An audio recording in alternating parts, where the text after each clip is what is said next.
Buenas tardes y bienvenidos todos a Encrucijada Pagana. Mi nombre es Carlos Sánchez y junto a mi compañera Baelia. Buenas tardes, Baelia. Buenas tardes. Seremos los encargados de guiaros una vez más por estos senderos. Buenas tardes a todos y bienvenidos. Bienvenida, como no, nuestra estimadísima matrona Eris. Salve, Eris. Y es que en el programa de hoy volvemos con una sección de Ungüento de Brujas y básicamente vamos a hablar de, una cosa que a todos de alguna manera hemos oído los practicantes de la magia, practicantes de la brujería, y son el sendero de la mano izquierda y el sendero de la mano derecha. Así que, queridos oyentes, acomodaos y continuad escuchando, que estas son las palabras dedicadas a todos vosotros de dos paganos en nuestro peculiar cruce de caminos. Comienza la aventura. Hace un par de semanas, nuestra compañera Vanessa nos trajo un interesantísimo y recomendadísimo programa sobre la polaridad. Y es que ciertos apuntes sobre este concepto van a ser necesarios para poder seguir el hilo de Ariadna que hoy os traigo en este programa, porque vamos a hablar sobre un tema que a mí, personalmente, me resulta muy atractivo y divertido, y quizás, más que nada, porque soy un poco abogado del diablo. Muchos de nuestros oyentes hoy se cuestionarán un poquito las cosas, y quizás algunos se lleven las manos a la cabeza. Pero en eso consiste parte de la polaridad, ¿no?, de la que nos hablaba Vanessa, y es que donde hay oscuridad hay luz y viceversa. Hoy, en la sección de Ungüento de Brujas, hablaremos sobre el sendero de la mano izquierda y el sendero de la mano derecha. ¿Qué son? ¿Es real esta clasificación? ¿Qué hay más allá? Nos adentraremos un poco a ver de dónde surgen sus diferencias y si, realmente, lo que nosotros hacemos es realmente un camino de la izquierda, un camino de la derecha o otra cosa. Comenzaremos hablando del origen del término. El origen de los términos de sendero de la mano derecha y sendero de la mano izquierda provienen de India. En India existen multitud de sectas y escuelas esotéricas, y una de ellas, que popularmente está bastante mal entendida, normalmente confundida con el sexo, es el tantrismo. Dentro del tantrismo existen dos escuelas. El término sánscrito Vamachara significa conducta de la izquierda y es sinónimo de Vama Marga, es decir, el sendero de la mano izquierda o el sendero izquierdo. Este término es usado para describir ciertas prácticas heterodoxas respecto a la tradición hindú que rompe ciertos tabús y normas sociales.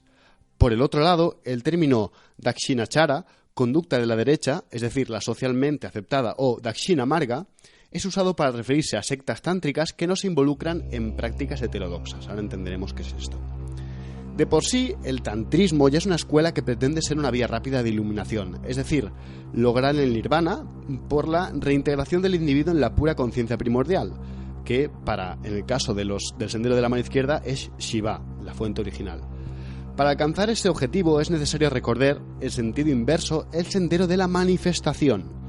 Y en la misma tradición, Shakti, que es la energía, es el vehículo mediante la cual la conciencia individual se une con la conciencia pura o divinidad mediante las diversas prácticas tántricas. El final del camino de regreso es conocido como el despertar o un estado de conciencia elevada o santidad. El Brahma Yamala, un texto tántrico, pero desde una perspectiva Vaishnava o Vishnuita, es decir, desde la perspectiva del dios Vishnu, de los seguidores del dios Vishnu, dice que hay tres corrientes de la tradición: Dakshina, Vama y Madhyama. Recordamos a nuestros oyentes que nuestra pronunciación en hindi, finlandés o el resto de idiomas que no sean catalán, castellano e inglés se nos escapa bastante.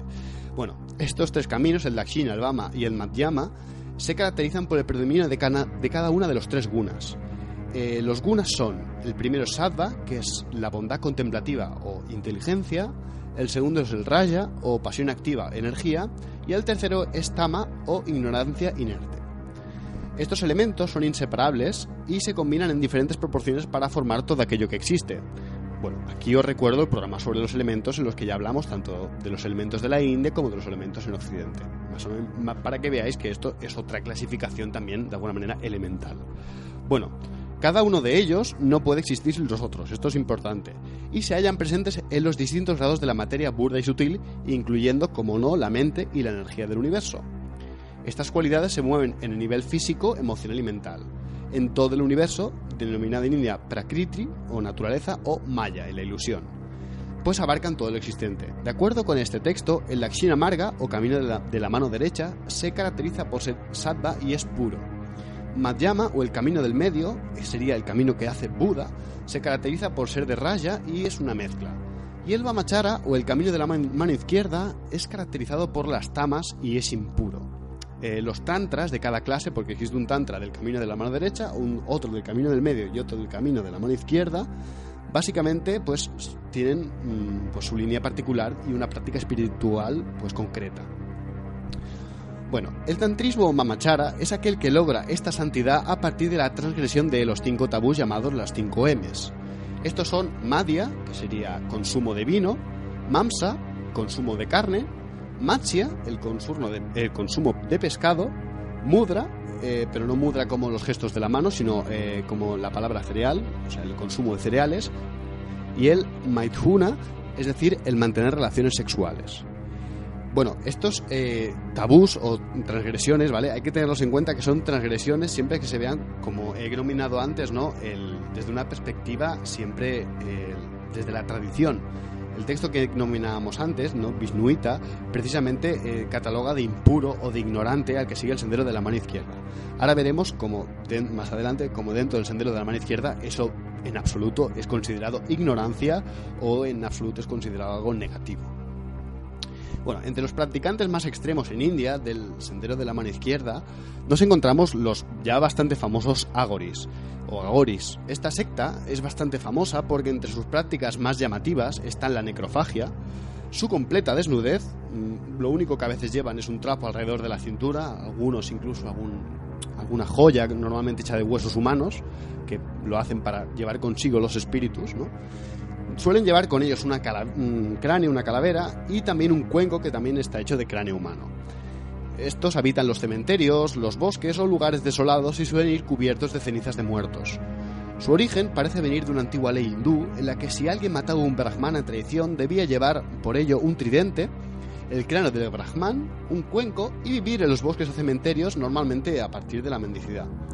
Los agoris son devotos de la manifestación de Shiva como Bhairava, que es una manifestación muy feroz asociada con la aniquilación absoluta. Estos practicantes son monistas, o sea, piensan que la gran variedad de cosas existentes se puede explicar en términos de una única realidad o sustancia. Esto tiene mucha importancia porque justifica el que puedan hacer todas estas cosas de romper los tabús. Al igual que el resto de sectas hindús, buscan la liberación del ciclo de reencarnaciones.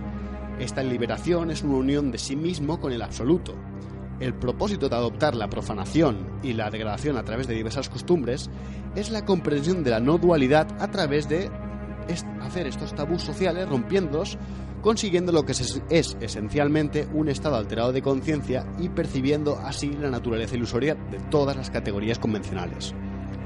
Los sadhus agoris tienen dos creencias principales. La primera es que Shiva es perfecto y la otra es que Shiva es responsable de absolutamente todo lo que ocurre. En consecuencia, absolutamente todo lo que existe tiene que ser perfecto y negar la perfección sería como negar lo sagrado de la vida, así como negar al Ser Supremo. Los agoris creen que el alma de cada persona es Shiva, pero está cubierto con el placer sensual, la ira, la codicia, la obsesión, el miedo, el odio y todo eso, el ego. Las prácticas de los agoris están centradas en eliminar todos estos atributos. Y las prácticas espirituales, pues las cremaciones, por ejemplo, destruyen el miedo, lo que sería cremaciones de cadáveres, por cierto, destruyen el miedo a la muerte, el miedo a las cosas, el control en las prácticas sexuales, es decir, mantenerlas pero controladas, liberan el deseo sexual y vivir desnudo, vivir sin ningún tipo de joya, excepto lo que ya he nombrado, pues destruye básicamente la vergüenza. Yo recomiendo que a nuestros oyentes, si van a buscar los agoris por internet, hay un vídeo bastante llamativo en el que se ve a un agori pues meditando encima de un muerto y cómo finalmente acaba consumiendo la carne de este cadáver. Es bastante impactante, pero para que veáis en esencia lo que es. La verdad es que las imágenes de esta secta son muy llamativas. Bueno, y de todo esto nos vamos a Occidente, porque en Occidente el término del sendero de la mano izquierda fue por primera vez usado en el ocultismo occidental para describir ciertas prácticas religiosas vistas como inmorales, básicamente como magia sexual, por la señorita Elena Blavatsky. Señora, pues ya señora sea como sea. Blavatsky toma el concepto y lo equipara a la magia negra, que para ella designaba lo que en esoterismo es maligno o moralmente censurable. Esto, por cierto, lo comenta en el libro de Isis sin velo. Asimismo, hace la afirmación de que la teosofía era un orden del sendero de la mano derecha, empezando de esta manera una división que hasta entonces no se conocía en el esoterismo occidental. Aún así, la introducción de estos conceptos fue adoptada con bastante rapidez y se extendió como una clasificación válida de los dos caminos, no sin ello cargar de conceptos bastante negativos el camino de la mano izquierda, sobre todo por sus prácticas necrománticas y sus objetivos de deificación. A continuación leeremos un fragmento de un libro titulado Lords of the Left Hand Path de Stephen Flowers, o como yo humorísticamente, y esto te lo dedico Julia, que lo sepas porque prometí que lo haría, Left Path Hand, o sea, la mano del camino izquierdo. Bueno, al margen de esto, Lords of the Left Hand Path es de Stephen Flowers, se titula Señores del camino de la mano izquierda. Es un libro que, bueno, hace una distinción y definición que considero que son bastante acertadas sobre lo que son estos senderos. Aquí antes de nada, voy a explicar una diferencia entre lo que es el mundo objetivo y el mundo subjetivo. Porque en el fragmento lo comenta y es importante saber de qué habla. El libro comienza haciendo dos diferenciaciones, ¿no? Que uno sería el mundo objetivo, es decir, el mundo que nos rodea, el mundo donde habitamos, la naturaleza en sí misma, que para algunas religiones es considerada como obra de Dios o el propio Dios, ¿no? Y el otro mundo sería el mundo subjetivo, es decir, el mundo del individuo, que para algunos sería la psique o también el alma. Esto es importante porque ahora veremos cómo el sendero de la mano izquierda y el sendero de la mano derecha ambos tienen relaciones con el mundo objetivo o el mundo subjetivo. El fragmento dice así: La cuestión fundamental se convierte en la manera en que se está consciente, cómo las almas libres se van a relacionar o tratan de interactuar con el universo objetivo, el universo en su totalidad. El sendero de la mano derecha responde a estas preguntas simplemente diciendo que el universo subjetivo debe armonizarse con las leyes del universo objetivo, que es imaginado como Dios o la naturaleza. La humanidad busca el conocimiento de la ley y a continuación se someten a la ley para obtener la unión definitiva con el universo objetivo, con Dios o la naturaleza. El sendero de la mano derecha es el camino de la unión con la realidad universal, Dios o la naturaleza. Cuando se completa la unión, el yo será aniquilado. El individuo será uno con el orden cósmico, divino o natural. En este estado, el ego se destruye como en la entrada al cielo, o cuando una existencia no existencia nirvánica es alcanzada. Este es claramente el objetivo de todas las sectas ortodoxas, judías, cristianas, islámicas o budistas. El sendero de la mano izquierda considera la posición de la humanidad tal como es. Toma en cuenta la manifestación y el deseo profundo de cada ser humano de ser libre, permitiendo que sea un actor independiente dentro de su mundo. El placer y el dolor son hechos posibles debido a la independencia de la existencia. Se ven como algo que debe ser aprovechado y como los signos más razonables del más alto, más noble destino de los seres humanos de alcanzar una especie de existencia independiente en un nivel generalmente considerado como divino. Dado que la mayoría de los seres humanos pasan por su hábitat natural buscando lo que les proporcionará la máxima cantidad de cosas tales como conocimiento, poder, libertad, independencia y distinción dentro de su mundo, aquellos que recorren el sendero de la mano izquierda, lógicamente, extienden esto al reino no natural. Evitan las amonestaciones del sendero de la mano derecha acerca de que tal comportamiento espiritual es el mal y básicamente deben lograr convertirse en buenos hombres. La independencia de la autoconsciencia es vista por muchos como la realidad fundamental de la condición humana. Uno puede aceptarlo y vivir, o rechazarlo y morir. Aceptando y conociendo la realidad interna de la conciencia humana, una eterna dinámica, siempre en movimiento y siempre cambiante, se abraza la existencia. Rechazándola y aceptando una realidad externa desconocida, de Dios o la naturaleza, eternamente estática, siempre quieta y permanente, la existencia es aceptada. En esencia, el sendero de la mano izquierda es la vía de la no unión con el universo objetivo. Es la manera de aislar la conciencia en el universo subjetivo y, en un estado de soledad psíquica autoimpuesta, refinar el alma o psique a niveles cada vez más perfectos. Entonces, se armoniza el universo objetivo en sí con la voluntad individual de la psique, en lugar de seguir el proceso inverso. Así como el sendero de la mano derecha es teocéntrico, o seguramente alocéntrico, centrado en otro, el sendero de la mano izquierda es psicocéntrico o alma egocéntrico. Los que siguen el sendero de la mano izquierda pueden discutir sobre la naturaleza del yo, el ego o el alma, pero parece indiscutible que el individuo es el epicentro del sendero en sí. En el sendero de la mano izquierda se busca una separación eterna de la inteligencia individual del universo objetivo.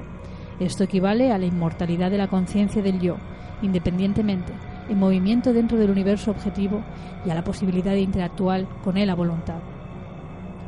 Bueno, Para quien no le haya quedado claro, vamos a resumir un poquito lo que es el camino de la mano derecha, las características, y luego veremos otro fragmento en el que se nombran las características del sendero de la mano izquierda.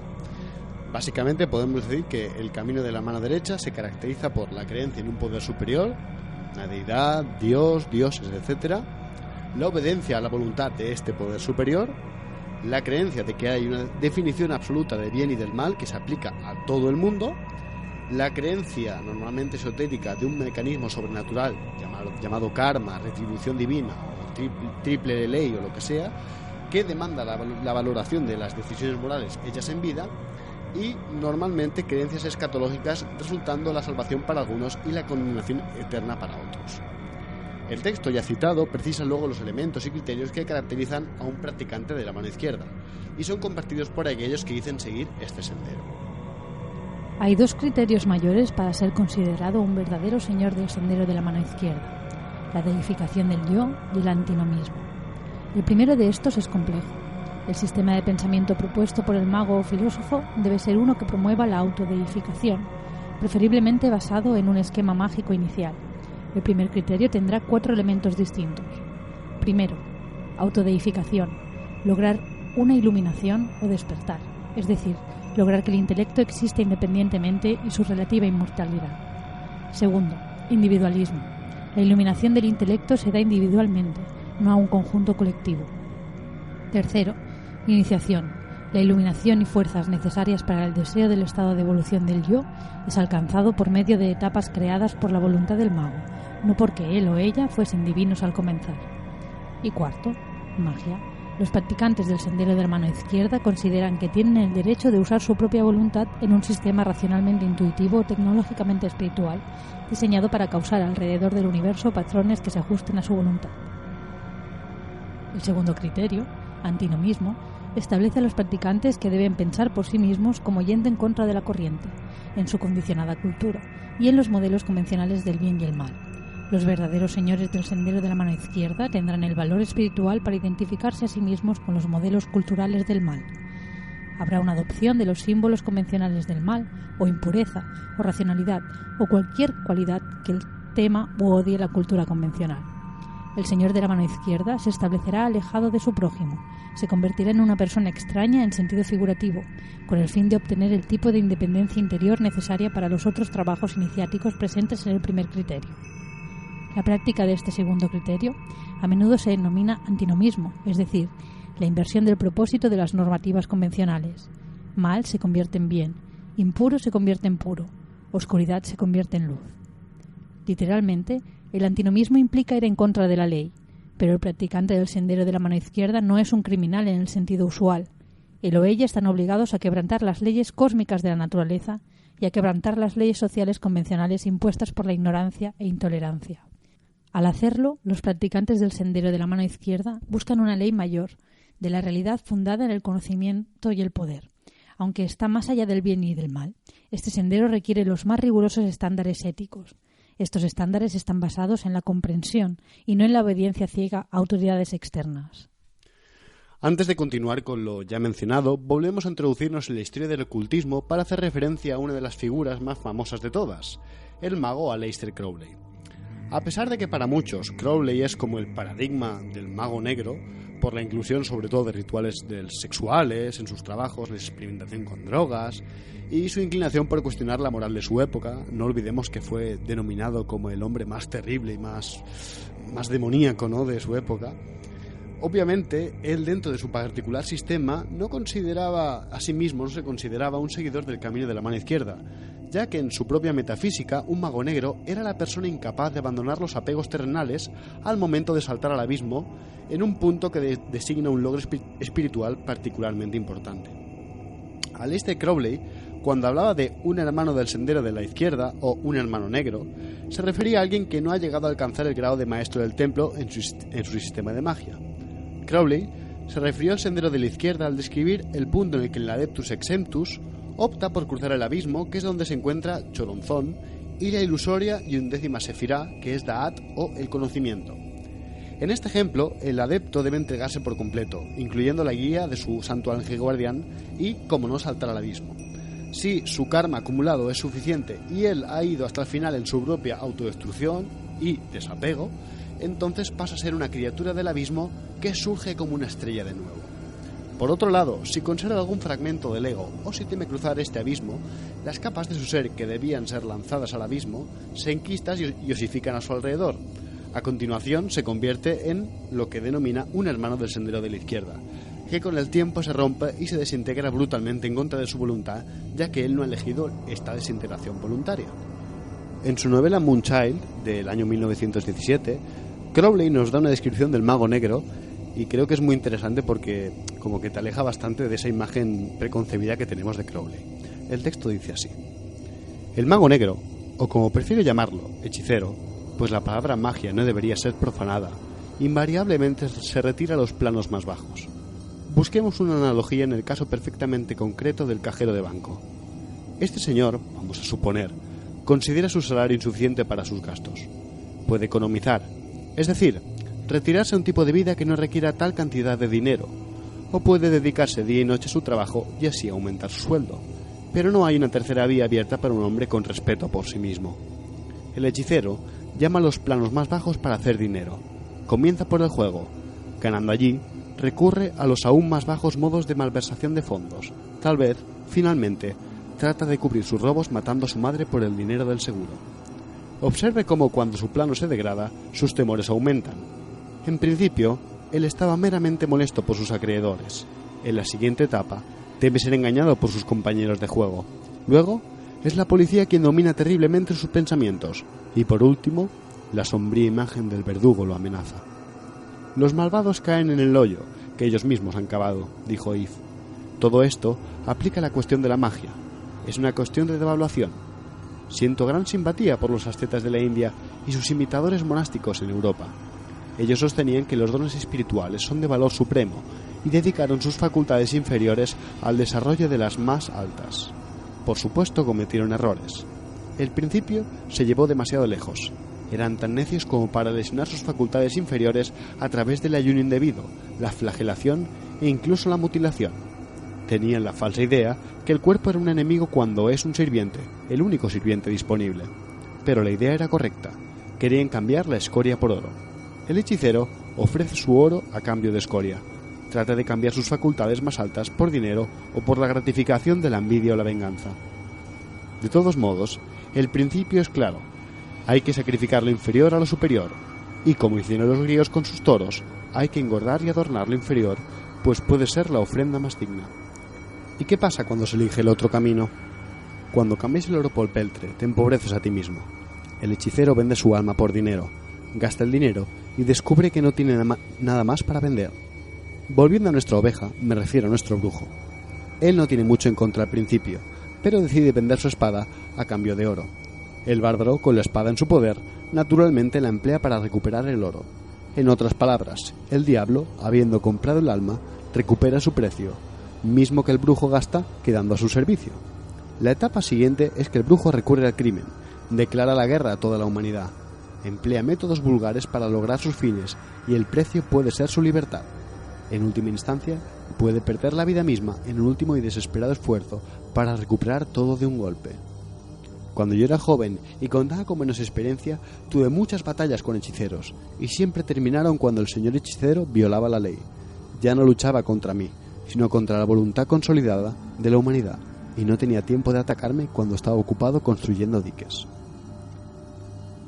La expansión de los términos de ambos caminos y sus relaciones con la magia blanca y la magia negra no se la debemos ni al señor Blavatsky, que obviamente pues tuvo un papel que ver, ¿no? Ni al señor Crowley, que también pues dijo lo suyo, sino que se la debemos curiosamente a un escritor de ficción llamado Dennis Wheatley.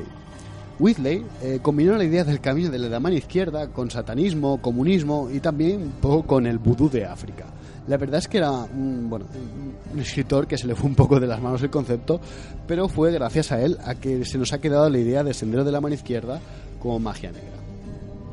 En una de sus novelas, que se llama Extraño Conflicto, de 1941, él declaró que la orden del camino de la izquierda tiene sus adeptos, y este camino de la oscuridad se perpetúa en el culto horrible del vudú, que tuvo sus orígenes en Madagascar y se ha apoderado de África, el continente oscuro, con sus garras durante siglos.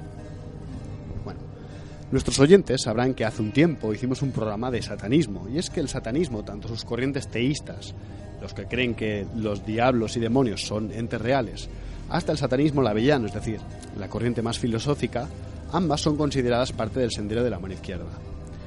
Todo lo explicado hasta este punto es bastante aplicable a la filosofía que Anton LaVey desarrolló, pero como veremos no existe un único sendero de la mano izquierda. De hecho hay muchos grupos y escuelas que se denominan a sí mismos senderos de la mano izquierda, pero no concuerdan del todo con esta filosofía satanista. De hecho hay otros que se consideran a sí mismos satánicos que no siguen para nada LaVey, pero también son del sendero de la mano izquierda. Entre estos grupos, por ejemplo, encontramos la escisión de la iglesia de Satán, que fue el templo de Set, fundada por Michael Aquino, que difieren en parte de su filosofía. En el libro citado anteriormente, en Los señores de la mano izquierda, se hace una clasificación que también bastante acertada sobre estas ramas del sendero de la mano izquierda. Al completar la investigación para este libro, he descubierto que en realidad hay dos ramas distintas del sendero de la mano izquierda. Ambas ramas cumplen el criterio esbozado arriba, pero enfocan el proceso desde distintos puntos de vista. Una de estas, que llamaré la rama inmanente del sendero de la mano izquierda, procede de una perspectiva objetivista e incluso materialista. Los métodos mágicos son frecuentemente impregnados en imágenes y su orientación es casi exclusiva hacia el objetivo o universo mundano. En esta rama el aspecto antinómico es especialmente pronunciado. Entre las escuelas modernas se ejemplifican con el satanismo lavellano. La segunda rama, que voy a nombrar la rama trascendental del sendero de la mano izquierda, se basa en un modelo psicocéntrico, alma o intelecto. Es muy idealista y sus métodos mágicos se fundan generalmente en formas eternas o arquetipos. La definitiva separación de la mente humana del orden cósmico a su alrededor es reconocida y festejada. En sus formas más elevadas, la rama trascendental se centra en el universo subjetivo, en la separación del yo del orden cósmico y la evolución de ese yo en una permanente y favorecida forma. En esta rama el aspecto de la autodivinización está especialmente marcado. Entre las escuelas modernas encontramos como ejemplo la filosofía mágica setiana de Michael Aquino. Más adelante quiero dedicar un programa al templo de Set y toda su filosofía, así como sus variadas órdenes, que son muy coloridas, la verdad. Pero para que podáis entender un poquito el pensamiento de lo que es el templo de Set, os dejo en sus propias palabras extraídas de su propia web, shepherd.org, con Shepherd con X, lo que la filosofía del templo de Set dice. El templo de Set intenta sobre todo honrar y conservar religiosamente el consciente. Deseamos conocer qué nos hace individualmente únicos y usamos este regalo para hacernos más fuertes en todas las facetas de nuestro ser. Para hacer esto, preservamos y mejoramos la tradición de distinción espiritual del universo natural que en el occidente judeocristiano se ha llamado satanismo, pero que se conoce más generalmente como la trayectoria de la mano izquierda. La sociedad convencional teme y odia por instinto a menudo lo que no puede entender fácilmente. Si usted investiga el templo, puede encontrarse acusado sin sentido de los males convencionales populares de hoy día, racismo, sexismo, en contra de esto o fabular a lo otro. Cuando usted pueda mirar alrededor con sus propios ojos y ver que el templo no incorpora y promueve ninguna de estas cosas, usted realizará mucho sobre la suspicacia y antipatía con la que la cultura socialmente y religiosamente convencionales perciben cualquier manifestación de la independencia intelectual del consciente. Bueno, en este punto es importante hacer una observación, y es que si bien esta clasificación es bastante acertada en cuanto a las ramas del sendero de la mano izquierda, podemos decir, sin mucho miedo a equivocarnos, que estas etiquetas tienen ciertas carencias, para no decir muchas, pues existen tantos senderos de la mano izquierda como practicantes, y no todos ellos tienen una visión atea o no todos ellos cumplen los requisitos ya mencionados. Un ejemplo de esto, por ejemplo, lo podemos encontrar en las prácticas de brujería no satánica, consideradas en algunos casos senderos de la mano izquierda, en otros senderos de la mano derecha o ninguno de los dos. También existen grupos paganos odinistas y loqueanos, adoradores de Odín y adoradores de Loki, por cierto, que se consideran seguidores del sendero de la mano izquierda por esa parte odinista, ¿no?, del sacrificio de uno mismo y esa divinización, o de Loki, ¿no?, la representación del mal en la cultura nórdica. Y también otros grupos como la Orden Tifoniana, que debía mencionarla porque la verdad es que son una curiosidad esotérica, que es un grupo que deriva de la Oto, del grupo creado por Aleister Crowley, que se consideran que tienen un conocimiento sobre entidades extraterrestres con las que trabajan mágicamente. Por cierto, estas entidades extraterrestres están basadas en los mitos de Lovecraft, que, según ellos, Lovecraft y Crowley, de alguna manera, eran dos iluminados que lograron contactar con estas entidades, y Lovecraft los plasmó en sus cuentos y Aleister Crowley en sus métodos mágicos. Bueno, estas diferencias entre los grupos parten de la propia practicidad, ¿no?, de los practicantes del Sendero de la Mano Izquierda. Vamos a ver ahora un fragmento en el que, pues, se explica por qué el Sendero de la Mano Izquierda tiende a ser más práctico que teórico.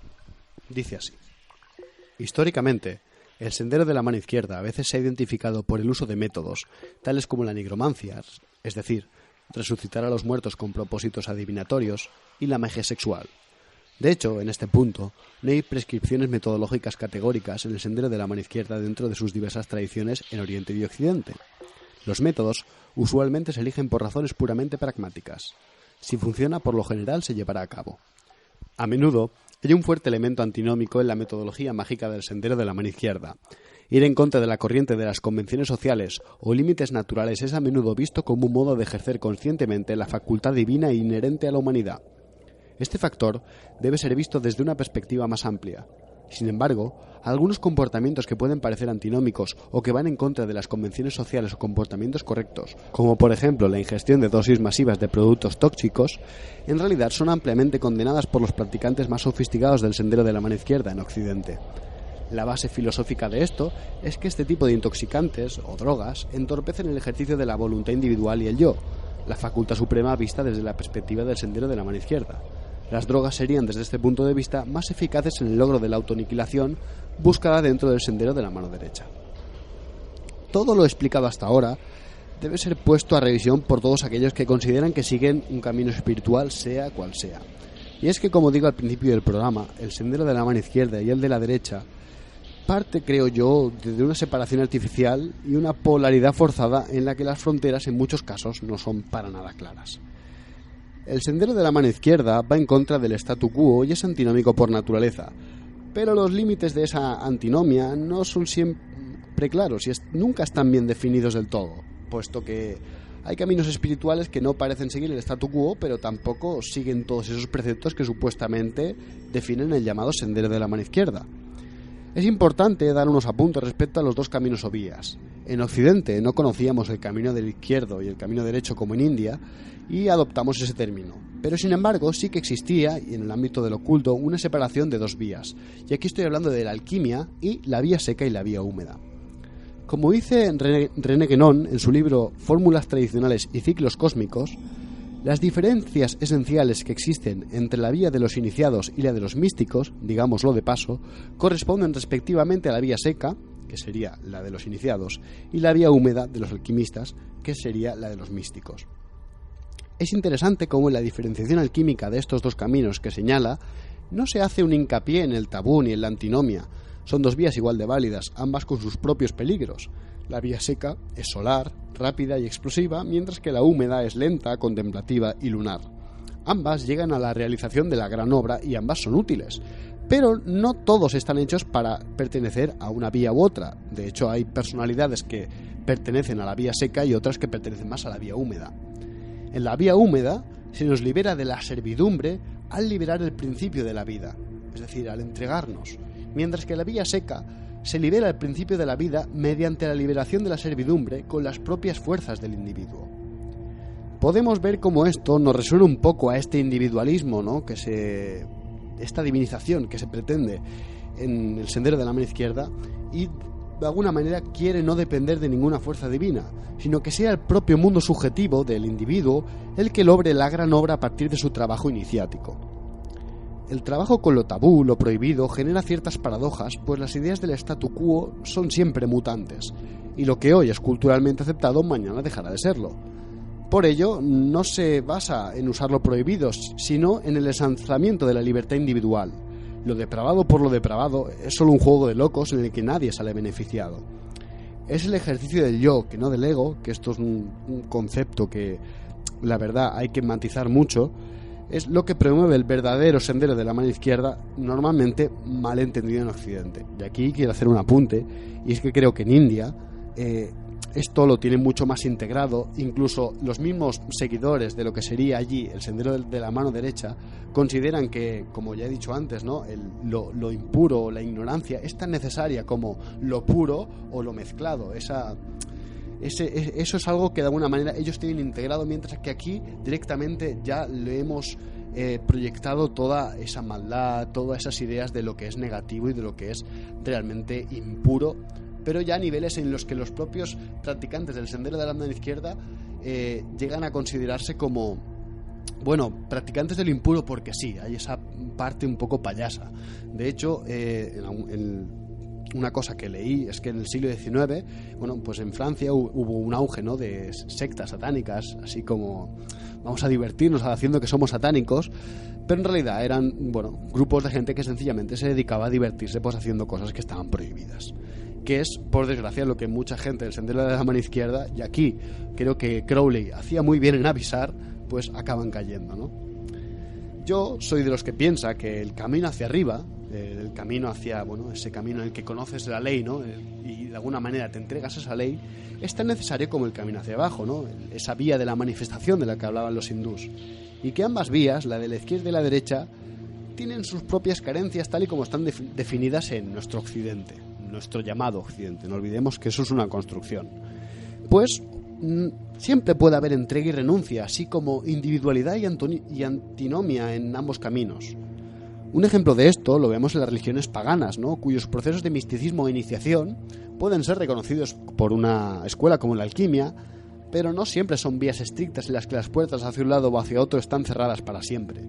También nos encontramos ejemplos de estos en Oriente, como el camino medio del budismo o el taoísmo chino, que no son catalogables en ninguno de los caminos de derecha o izquierda. De hecho, el taoísmo es de los caminos más caóticos que existen, y que yo animo a todos aquellos que se digan caoístas o que digan seguir el caos, que echen un ojo a mitos taoístas, porque realmente se van a quedar sorprendidos de los años luz que nos llevan respecto a nosotros en lo que es en la comprensión de estos principios caóticos. Por último, quiero leer un fragmento que también del libro este de los señores de la mano izquierda, que habla sobre la filosofía. Dice así el fragmento: los preceptos básicos del sendero de la mano izquierda han penetrado durante siglos mucho más allá de la esfera mágica y de la actividad oculta. Muchas filosofías antiguas están basadas en los principios mantenidos en común con el sendero de la mano izquierda, y fue solo con la aparición del cristianismo que aquellas filosofías fueron por primera vez suprimidas como el mal o cristianizadas de manera que fueran aceptables. Más recientemente, filosofías modernas e ideologías políticas abrazan completamente los principios y fundamentos del sendero de la mano izquierda y, de alguna manera, se han convertido en una norma aceptada en Occidente. Es bastante comprensible porque las fuerzas cristianas ortodoxas han luchado contra el avance científico, político, religioso y en contra del avance de la libertad espiritual y la ejecución de los intereses de la pluralidad sobre la unidad, que es en efecto una victoria para el príncipe de las tinieblas, es decir, como símbolo aquí, como el principio de la inteligencia solitaria, sobre lo monolítico y la fuerza singular de la regla divina o de Dios. ¿Y por qué?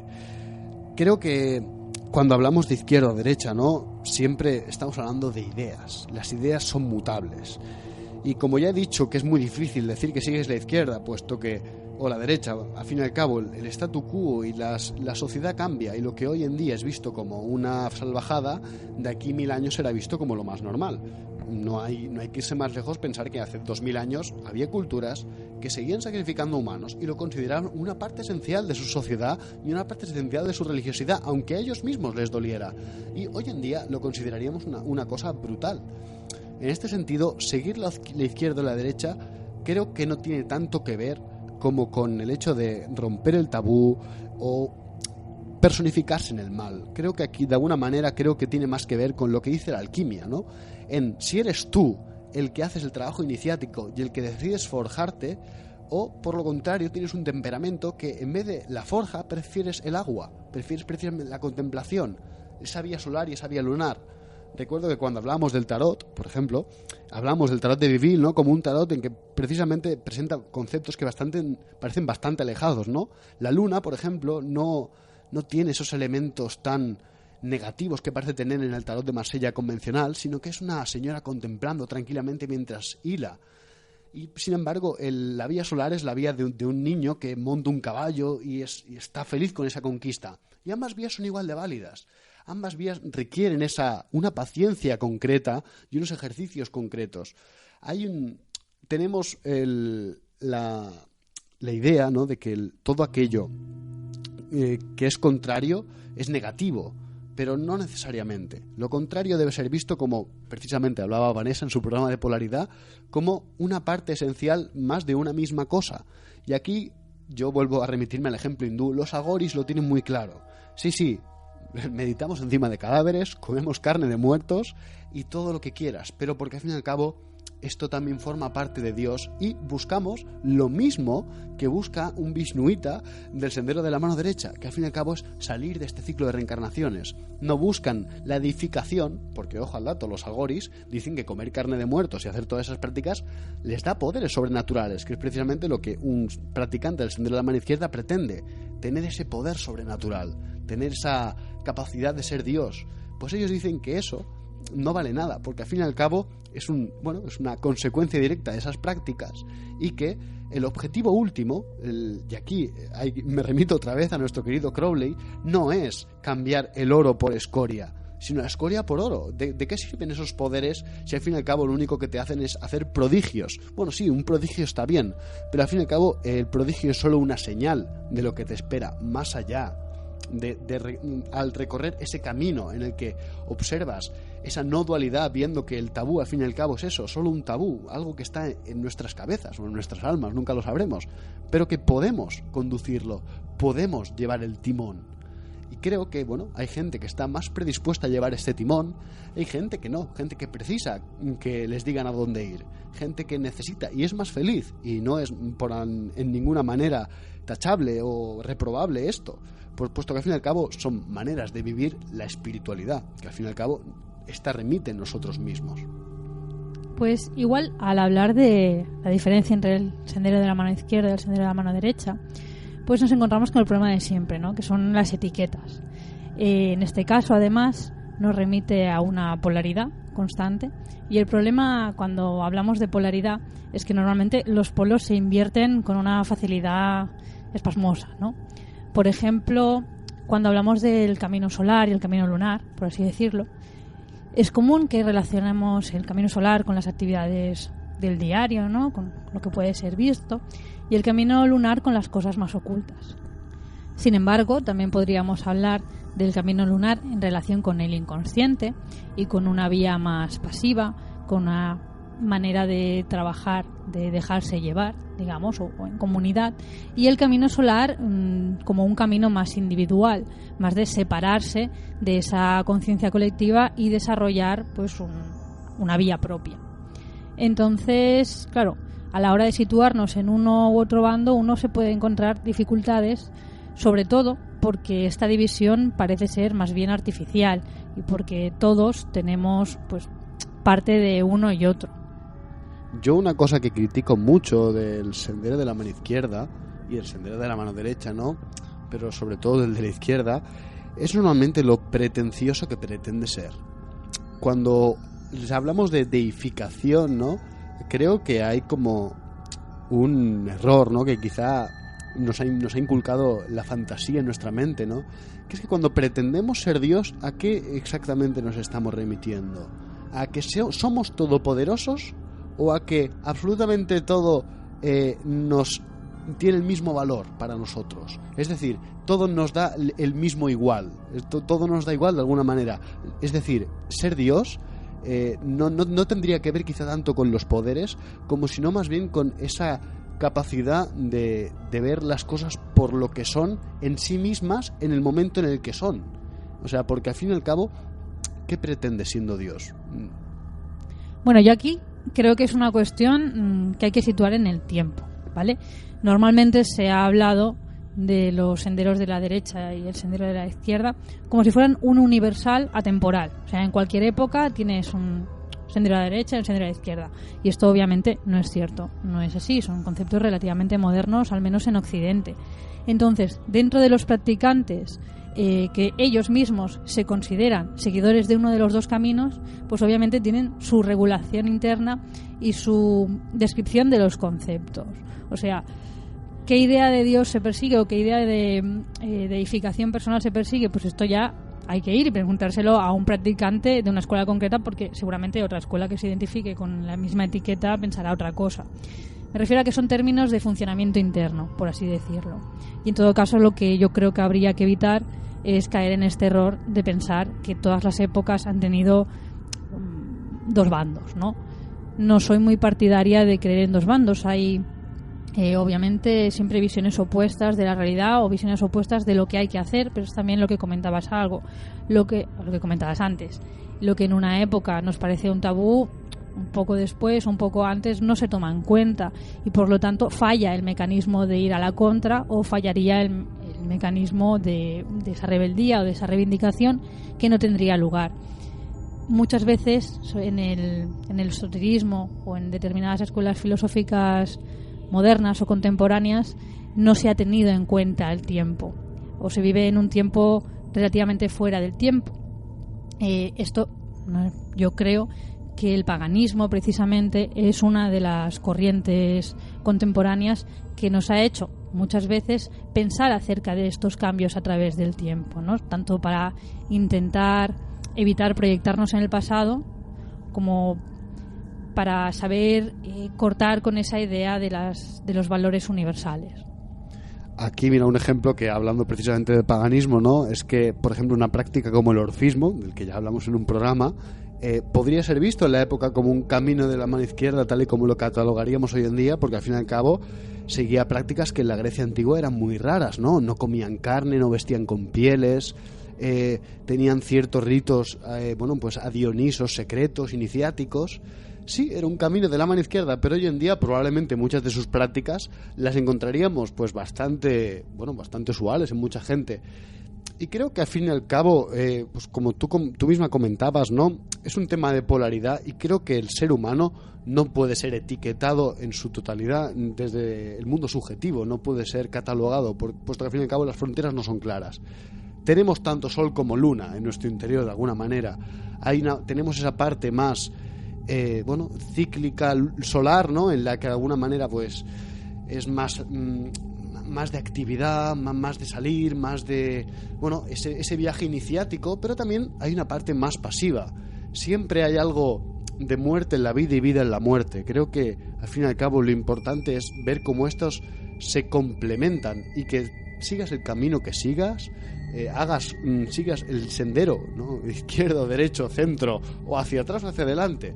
Creo que lo importante al fin y al cabo es encontrar tu sitio, tu papel, y al fin y al cabo desarrollarlo y ver dónde está lo divino en ello. Y ahí creo que parte del sendero de la mano izquierda juega con estos estados alterados de conciencia que te hacen comprender lo divino con el tabú, ¿no? Y si el tabú no existe, pues se tiene que buscar otro tabú. Y si no existe ese tabú, se creará otra manera. Si no es izquierda, será rojo. Y si no, será otra cosa. Pero esa catalogación siempre existirá en nuestra mente dual, ¿no? Siempre va a haber ahí.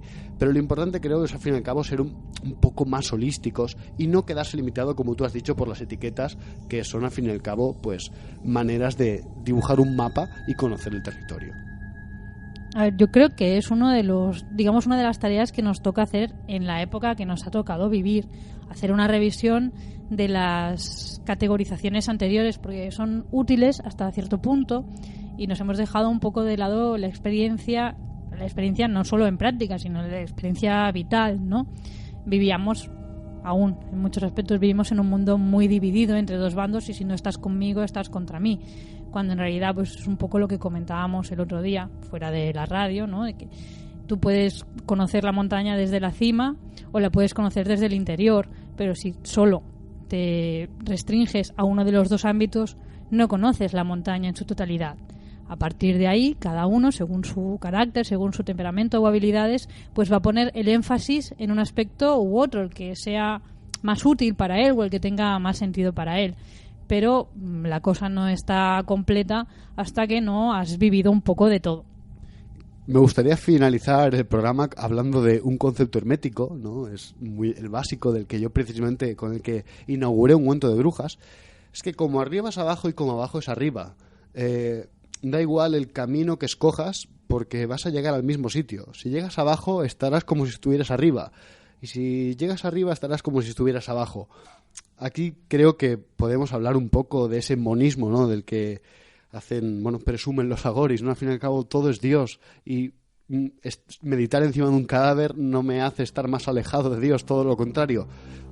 Sigo una de las facetas de Dios y de hecho le estoy imitando en su faceta más de aniquilación, ¿no? Y creo que nos hemos olvidado un poco eso, que no importa tanto hacia dónde vas, no importa tanto cómo vas, sino hacia dónde vas. Y al fin y al cabo lo importante es que el hacia dónde vas, llámalo tu divinización o llámalo tu disolución en Dios, probablemente tengan el mismo efecto y llegues, creo yo, a la misma experiencia, pero por vías distintas. La gran obra alquímica, sea vía seca o vía húmeda, es disponible pues por todos los caminos. Y luego, pues, otra cosa que habría que decir es que todo el programa hemos estado hablando de senderos, o sea, de que hay una voluntad de llegar hacia algún lado. Esto habría que diferenciarlo de lo que es simplemente práctica. Oye, yo tengo estas prácticas más o menos éticas, pero no espero llegar con ellas a ningún lado. Y es porque normalmente hemos asimilado el concepto del sendero de la mano izquierda con la magia negra, por así decirlo, y no tiene por qué. No, y luego ya no hablemos de otros senderos o caminos espirituales que directamente, como la brujería misma, no son clasificables ni en izquierda ni en derecha.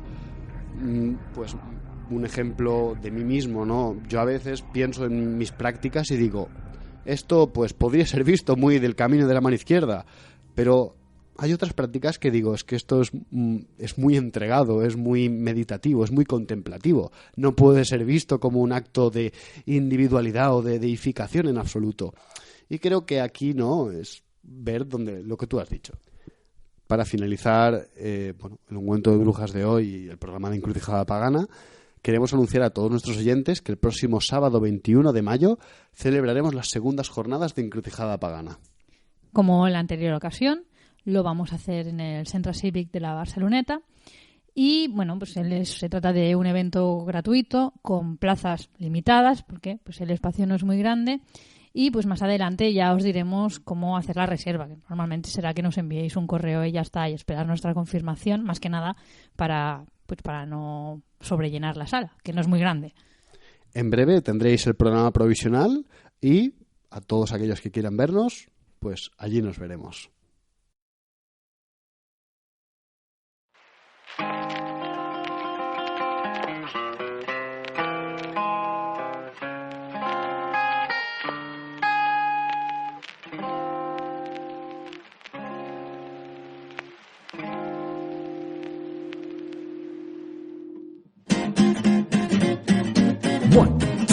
One, two, three, four. Y hasta aquí nuestro programa de hoy. Y esperamos que nuestra emisión haya sido de vuestro agrado.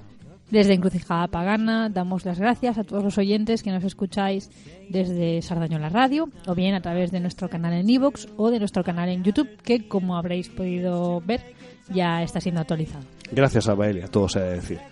Como no, deciros que podéis enviarnos un mensaje a encrucijadapagana@gmail.com o comunicaros con nosotros por Facebook en mensaje privado. También deciros que os esperamos en Encrucijada Pagana en nuestro próximo programa, aquí en nuestro peculiar cruce de caminos. Queridos oyentes, hasta pronto.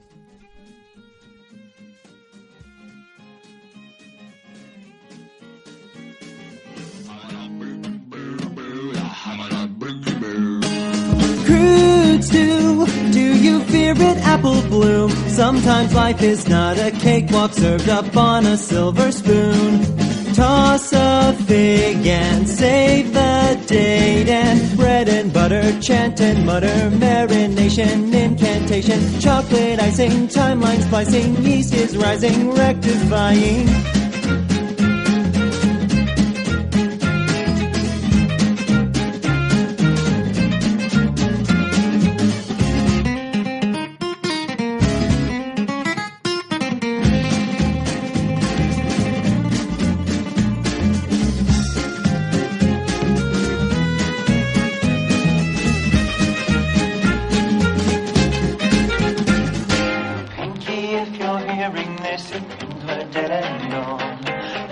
won't bake a pot, we'll just accept it and move on. My cauldron is preheated and I've got you in my thrall.